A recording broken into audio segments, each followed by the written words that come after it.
नमस्कार। ताजमहल में आप सभी लोगों का स्वागत है।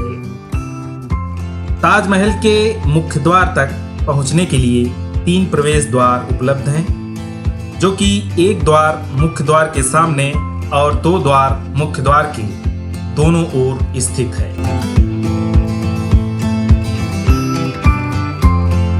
वहीं इन दीवारों के बाहर अतिरिक्त मकबरे स्थित हैं, जिसमें शाहजहां की अन्य पत्नियां दफन हैं और एक मकबरा मुमताज बेगम की दासी का भी बना हुआ है।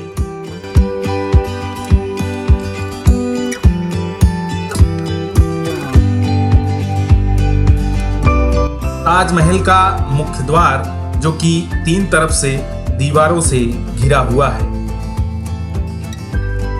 वहीं ये दीवारें लाल बलुआ पत्थर से बनी हुई हैं।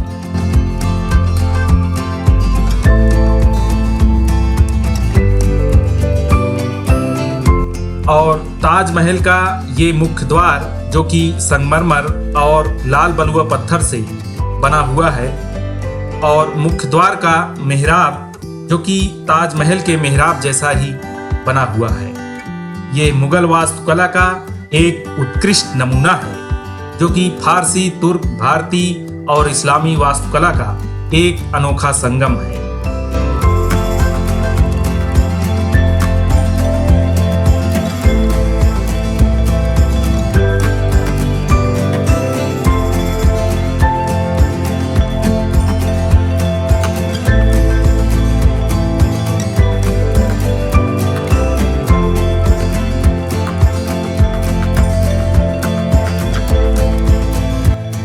अगर मुख्य दरवाजे के इस्ताक को देखें तो ऊंचाई बढ़ने के साथ इसका क्षेत्रफल भी बढ़ता जाता है और ये फारसी लिपि अमानत खां द्वारा सृजन किया गया है।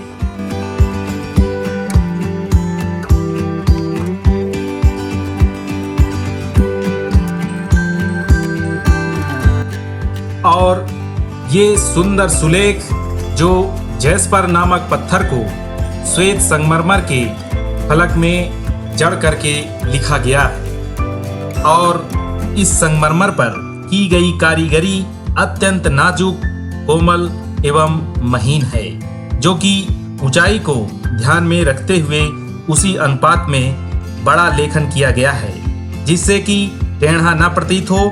और इस पूरे क्षेत्र में कुरान की आयतें लिखी गई हैं और अमानत खां ने ही इन आयतों का चुनाव किया था, जिसका अर्थ है, हे आत्मा, तू ईश्वर के पास विश्राम कर, ईश्वर के पास शांति के साथ रहे तथा उसकी परम शांति तुझ पर बरसे।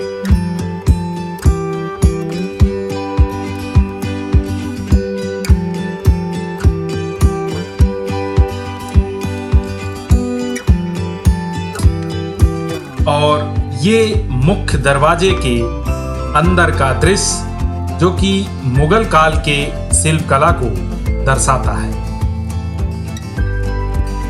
और मुख्य दरवाजे की उत्कृष्ट नक्काशी, जो कि पर्यटकों का मन मोह लेती है।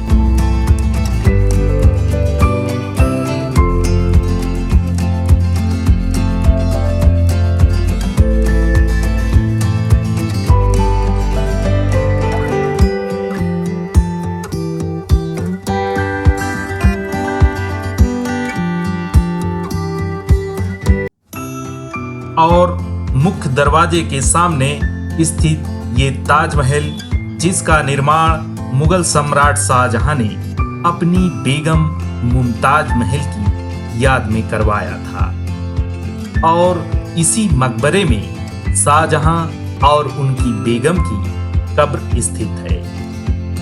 इस ताजमहल को भारत की इस्लामी कला का रत्न भी घोषित किया गया है, और इसका श्वेत गुंबद, जो सफेद संगमरमर से ढका हुआ है, और इसकी 4 मीनारें, जो कि दृश्य को चौखट में बांधती प्रतीत होती हैं। और ताजमहल की यही खूबसूरती उसे विश्व धरोहर में शामिल करती है। और 1983 में इसे विश्व धरोहर में शामिल कर लिया गया। और ताजमहल के सामने स्थित ये बगीचे जो कि फारसी बगीचे से प्रेरित है, जिसे चार बाग के नाम से जाना जाता है, जिसे देखने के लिए भारी संख्या में पर्यटक यहाँ पे पहुँचते हैं।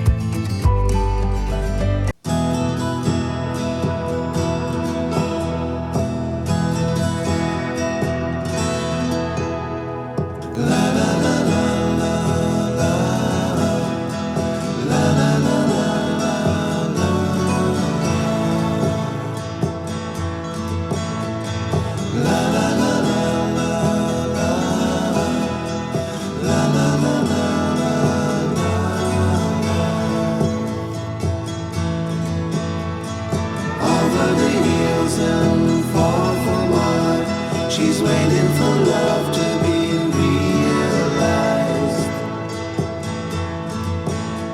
I'll send her my heart covered as a gift and hope that you'll take it in. और ताजमहल के सामने स्थित ये बगीचे जो कि फारसी बगीचे से प्रेरित है, जिसे चार बाग के नाम से जाना जाता है, जिसे देखने के लिए भारी संख्या में पर्यटक यहाँ पहुँचते हैं। और बाग के मध्य में फव्वारे स्थित हैं और फव्वारे के दोनों तरफ पैदल मार्ग स्थित है।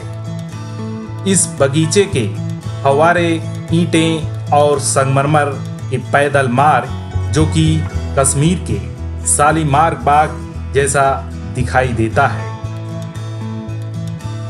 वहीं ताजमहल के सामने का दृश्य जो कि मुख्य द्वार दिखाई दे रहा है।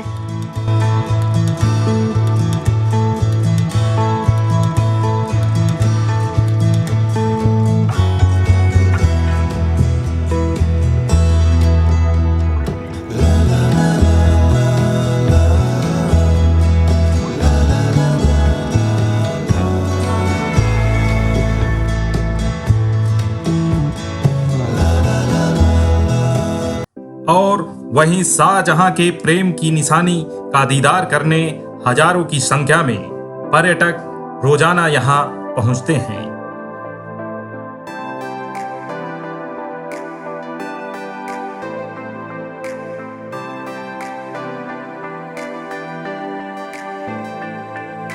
साथ ही ताजमहल के पूर्वी छोर पर स्थित ये इमारत वास्तु के अनुसार बनाया गया है।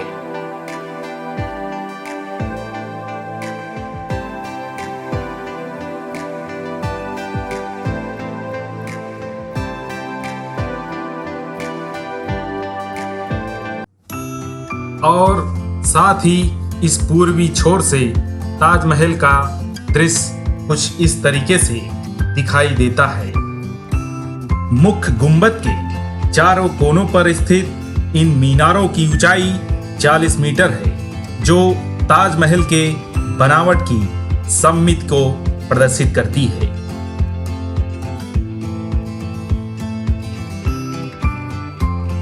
साथ ही इन दीवारों को फूलों से सुसज्जित किया गया है,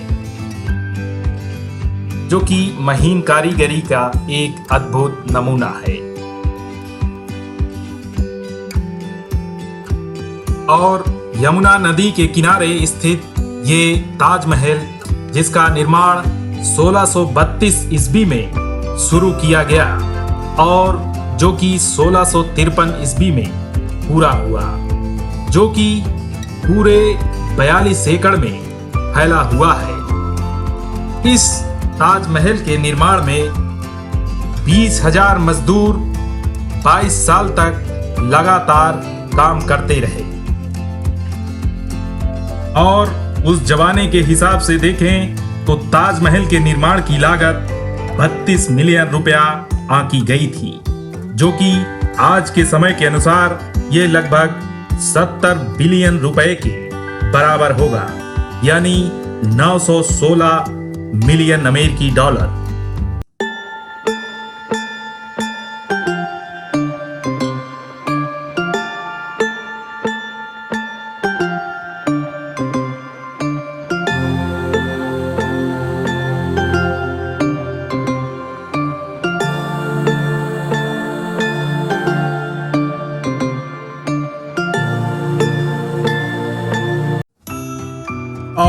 साथ ही मीनारों के रखरखाव का कार्य लगातार जारी रहता है।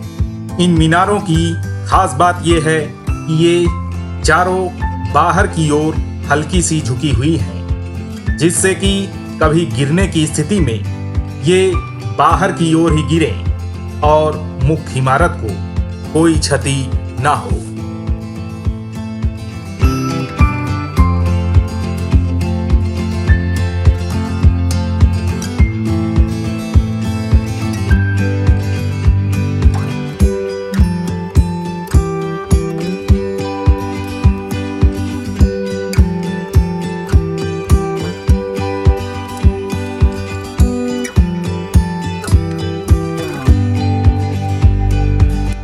और वहीं मकबरे के पश्चिमी छोर पर विशाल मस्जिद स्थित है, जो कि मकबरे की ओर सामना किए हुए है, जिसका कार्य 1643 ईस्वी में पूरा हुआ था। और आज की चर्चा में बस इतना ही। नमस्कार।